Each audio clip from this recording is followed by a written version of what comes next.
రామాపురం అనే ఆ పల్లెటూరులో ఊరి చివరన ఉన్న గుడిసెలో సీతమ్మ తన 10ఏళ్ల కూతురు లల్లితో నివసిస్తోంది.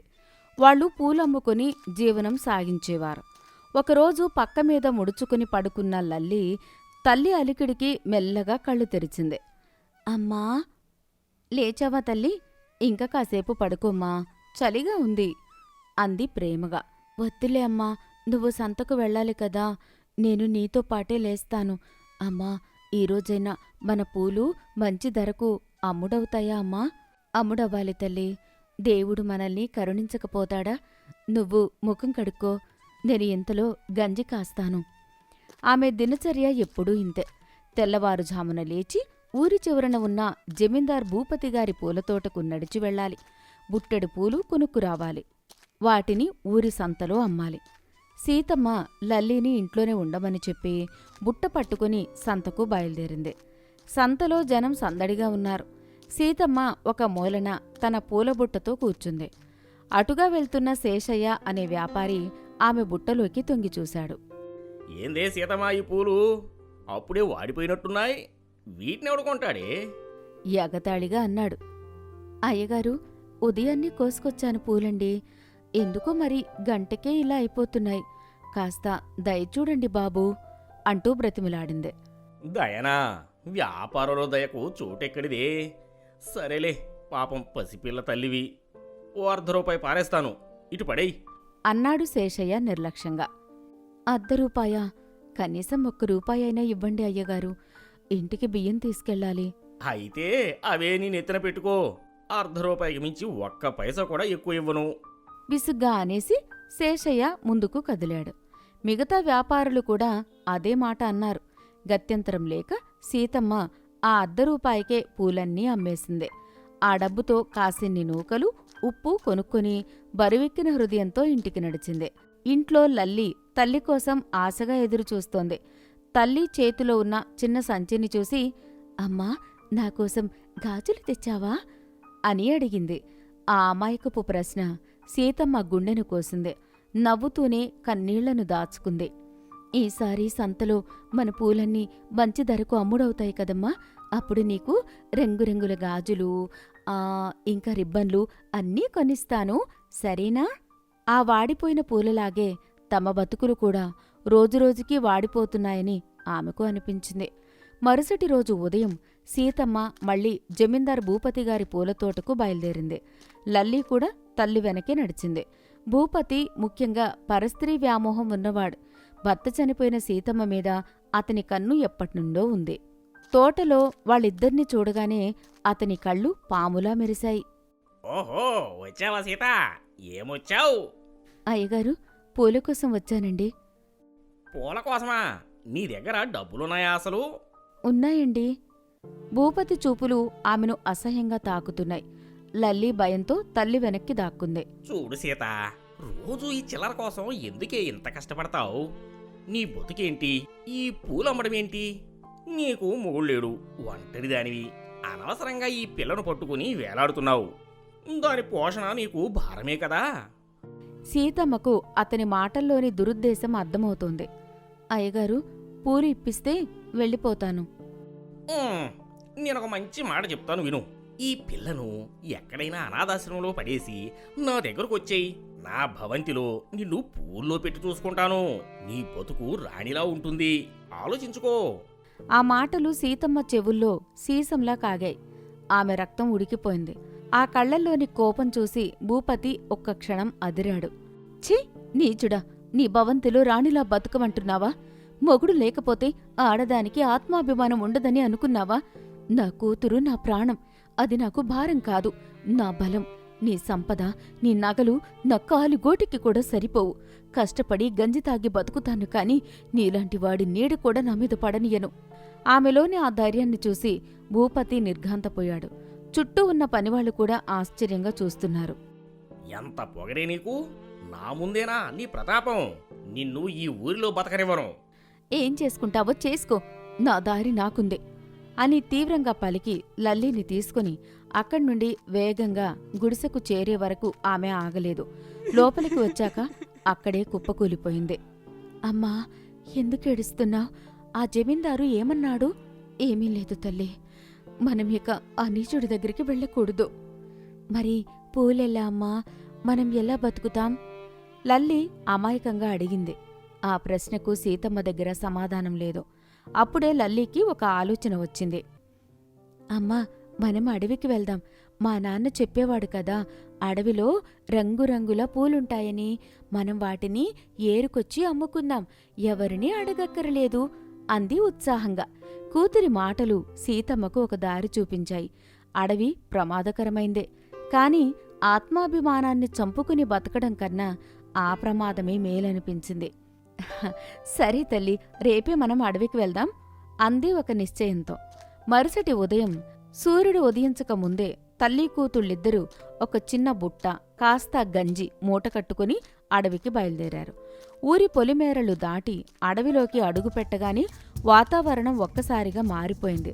దట్టమైన చెట్లు, పక్షుల కిలకిలలు, తెలియని జంతువుల అరుపులు వాళ్లకు కొత్తగా, కాస్త భయంగా ఉన్నాయి. అమ్మా, నాకు భయంగా ఉంది. భయపడుకు తల్లి, నేనున్నానుగా.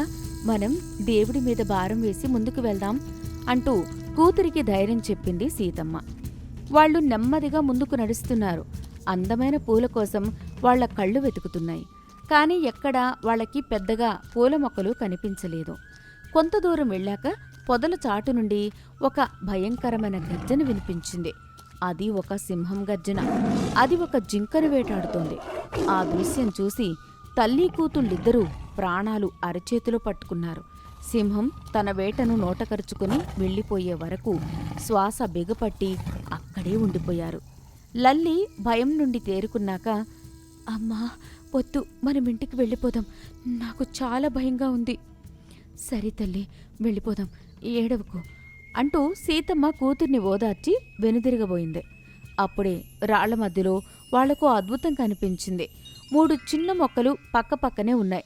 వాటి చుట్టూ ఒక వింతైన కాంతి ఉన్నట్లు అనిపించింది. ఒకటి నిండైన ఎర్ర గులాబీ మొక్క. దాని పువ్వులు ఎర్రగా, తాజాగా ఉన్నాయి. వాటి పరిమళం ఉత్సాహాన్ని నింపుతోంది. రెండోది ఆకాశం రంగులో ఉన్న నీలి పువ్వుల మొక్క. అలాంటి పువ్వును వాళ్లు జీవితంలో ఎప్పుడూ చూడలేదు. మూడోది వాడిపోయి నల్లగా, నిర్జీవంగా మారిన ఒక మొక్క. దాని ఆకులు, పువ్వులు జీవం లేకుండా వేలాడుతున్నాయి. లల్లి ఆ నల్ల మొక్కను చూసి జాలిపడింది. దాని దగ్గరకు వెళ్ళి, అమ్మా చూడు, ఈ 2 మొక్కలు ఎంత బావున్నాయో. కాని పాపం, ఈ మొక్క చచ్చిపోతోంది. మనం దీన్ని కూడా మనతో తీసుకెళ్దామా? దానికి రోజు నీళ్లు పోసి బతికిద్దాం, ప్లీజ్ అమ్మా అని అడిగింది కళ్లల్లో జాలితో. సరే తల్లి, నీ ఇష్టం అంది. ఆ 3 మొక్కలను తమ బుట్టలో పెట్టుకుని సంతోషంగా ఇంటికి బయలుదేరారు. ఆ మొక్కల రూపంలో తమ జీవితాలను మార్చే అద్భుతం తమతో వస్తోందని వాళ్లు ఊహించలేదు. ఇంటికి వచ్చాక లల్లి ఆ 3 మొక్కలను పెరట్లో ఒక సురక్షితమైన చోట పక్కపక్కనే నాటింది. వాటికి రోజూ నీళ్లు పోయడం, వాటితో మాట్లాడడం లల్లీకి ఇష్టమైన పనిగా మారింది. ముఖ్యంగా ఆ నల్ల మొక్కపైనే దాని శ్రద్ధంతా. దానికి ఎక్కువ నీళ్లు పోస్తూ, నువ్వేం భయపడకు, నువ్వు ఒంటరిదానివి కాదు, నేనున్నాను, నిన్ను మళ్ళీ అందంగా, బలంగా చేస్తాను అని రోజూ చెప్తూ ఉండేది. లల్లి నిస్వార్థమైన ప్రేమకు ఆ నల్ల మొక్కలో కూడా మెల్లగా చలనం రావడం మొదలైంది. ఒక పౌర్ణమి రాత్రి ఆకాశంలో చంద్రుడు నిండుగా ప్రకాశిస్తున్నాడు. పెరట్లో చల్లని గాలి వీస్తోంది. అన్నం తిన్నాక లల్లి ఆ మొక్కల దగ్గరే చాప వేసుకుని పడుకుంది. అర్ధరాత్రి సమయంలో ఆ మొక్కల నుండి చిన్నగా మధురమైన స్వరాలు వినిపించడం మొదలైంది. ఎర్రగులాబీ మొక్క, చెల్లి కృష్ణవేణి, ఇంకా నీ దిగులు పోలేదా? ఈ బాలిక ప్రేమ చూస్తుంటే నాకెంతో ఆశగా ఉంది. నిజమే రాధా, నాకు ఈ పాప దయ, నిస్వార్థమైన సేవ చూస్తుంటే మన శాప విమోచన కాలం దగ్గర పడిందనిపిస్తోంది. నా ఆశ ఎప్పుడో చచ్చిపోయింది నీలిమా. నా ఈ నల్లని, అందవిహీనమైన రూపాన్ని చూసి ఎవరు ఇష్టపడతారు? ఈ పాప జాలి చూపిస్తోంది, అంతే. త్వరలోనే నన్ను పెకిలించి పారేస్తుంది. దాని గొంతులో అంతులేని విషాదముంది. ఆ మాటలు నిద్రమత్తులో ఉన్న లల్లి చెవిన పడ్డాయి. ఆమె కళ్ళు తెరిచింది. చుట్టూ చూసింది. ఎవరూ లేరు. మళ్ళీ ఆ గొంతులు వినిపించాయి. అవి మొక్కల నుండే వస్తున్నాయని గ్రహించి ఆమెకు భయం బదులు ఆశ్చర్యం, కుతూహలం కలిగాయి. ఎవరి మీరు మాట్లాడుకుంటున్నారా అని అడిగింది అమాయకంగా. ఆ 3 మొక్కలు ఒక్కసారిగా ఉలిక్కిపడ్డాయి. వాటి మాటలు ఆగిపోయాయి. బాలిక, నువ్వు నువ్వు మమ్మల్ని విన్నావా? అవును, విన్నాను. మీ పేర్లు రాధ, నీలిమ, కృష్ణవేణి కదా. మీరెందుకు బాధపడుతున్నారు?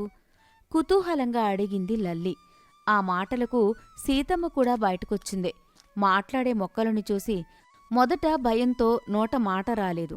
కాని వాటి గొంతులోని ఆర్ద్రతను, లల్లి వాటితో ధైర్యంగా మాట్లాడ్డం చూసి నెమ్మదిగా తేరుకొని వాళ్ల దగ్గరికి వచ్చింది. అప్పుడు ఎర్ర గులాబీ మొక్క తన కథ చెప్పడం మొదలుపెట్టింది. అమ్మా, బాలిక, భయపడకండి. మేము మీకు హాని చేయడానికి రాలేదు. మేము సాధారణ మొక్కలం కాదు. గంధర్వలోకంలో విహరించే గంధర్వ కన్యలం. నా పేరు రాధ. ఈ నీలి పువ్వుల చెల్లి పేరు నీలిమ. ఈ నల్ల మొక్క నా చిన్న చెల్లి కృష్ణవేణి.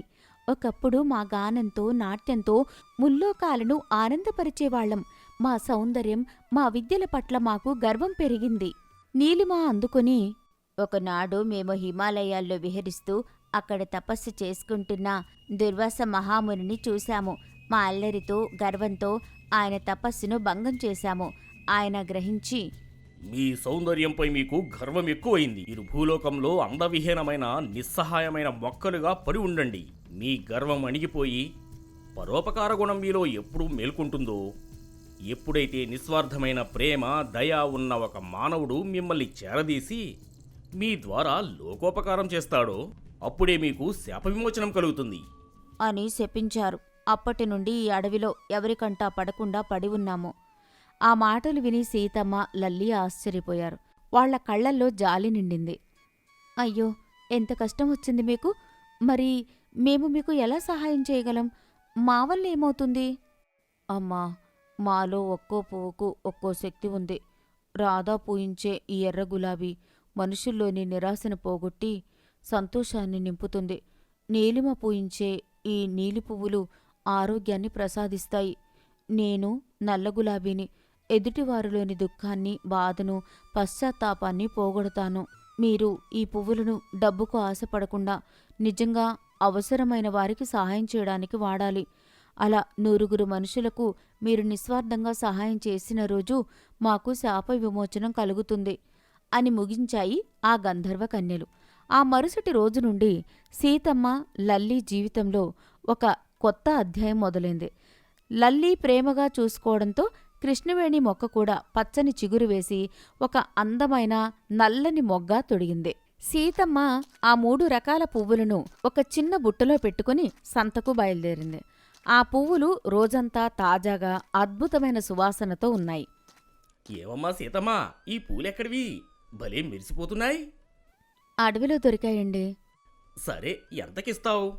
అయ్యా, నేను వ్యాపారులకు అమ్మనండి. ఆమె మాటలకు వ్యాపారులు ఆశ్చర్యపోయారు. ఆ రోజు సంతలో ఒక తల్లి తన పిల్లాడు రోజుల తరబడి జ్వరంతో బాధపడుతున్నాడని ఏడుస్తోంది. ఎంతమంది వైద్యులకు చూపించినా జ్వరం తగ్గడం లేదు బాబు. నా బిడ్డ నాకు దక్కడేమో అని విలపిస్తోంది. సీతమ్మ వెంటనే ఆమె దగ్గరికి వెళ్లి ఒక నీలి పువ్వును చేతిలో పెట్టింది. అమ్మా, దిగులు పడకు. ఈ పువ్వును నీ కొడుకు దిండు కింద పెట్టు. ఆ దేవుడు అంతా మంచే చేస్తాడు అంది.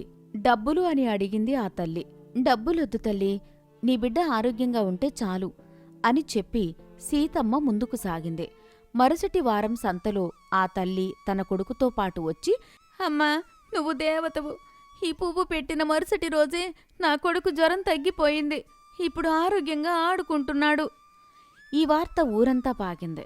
అలాగే అప్పుల బాధతో ఆత్మహత్య చేసుకోవాలనుకున్న ఒక రైతుకు ఎర్ర గులాబీని ఇచ్చి అతనిలో ధైర్యాన్ని, ఆశను నింపారు. వాళ్ళు ఏమీ ఆశించకుండా తమ పువ్వులతో ప్రజలకు సహాయం చేయసాగారు. వాళ్ల గుడిసె ముందు రోజూ జనం బారులు తీరేవారు. వాళ్ల కీర్తి ఊరంతా వ్యాపించింది. ప్రజలు వాళ్లకు కృతజ్ఞతగా ఇచ్చిన ధనంతో, ధాన్యంతో వాళ్ల పేదరికం కూడా పూర్తిగా తొలగిపోయింది.